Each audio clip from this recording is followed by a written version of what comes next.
ये सरकार की मंशा है कि बांटो और राज करो, एक एक लोगों को समाप्त करो। बिल्कुल हम लोगों को लड़ाई को युद्ध स्तर पर लड़ना है, पीछे नहीं हटना होगा, सभी को सामूहिक रूप से लड़ना होगा, अपनी लड़ाई मानकर लड़ना होगा। क्योंकि जब तक हम अपनी लड़ाई मान के नहीं लड़ेंगे, आज कष्ट भीड़ को देख करके कष्ट हो रहा है कि हमारे साथी संख्या बहुत ज्यादा है और 60 पर कितने लोग बैठे हैं कहने की बात नहीं, आप लोग खूब अनुभव कर सकते हैं। जबकि अध्यक्ष जी का डेली मतलब फोन आना और सबको संपर्क करना और सभी भाइयों से निवेदन करना कि आप लोग मौके पर उपलब्ध रहें, इसके बाद ये स्थिति है। तो जब तक हम लोग संयुक्त रूप से इकट्ठा होकर के लड़ाई को नहीं लड़ेंगे, तब तक हम लोगों का कहीं बात सुनने का कोई ये नहीं है कि बात कहीं सुनी जाए।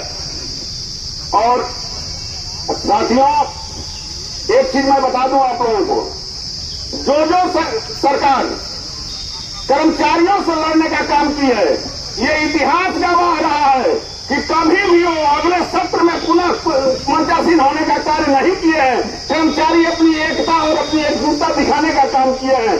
हम लोगों को एकजुट होकर के एकता के साथ अगली बार इनको उखाड़ फेंकने का काम करना होगा, नहीं तो आने वाली पीढ़ी जो है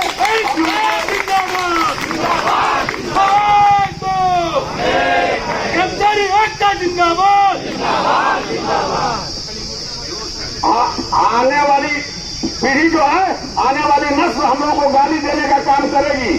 आज कभी कदाप बात होता है, हमारे अध्यक्ष जी यहाँ है, संयुक्त कर्मचारी परिषद के लड़ाई लड़े, बहुत साथी ये सोचे कि हम तो पुरानी पेंशन में है, कुछ साथी कहे कि नहीं ये हमारे भाइयों के साथी है।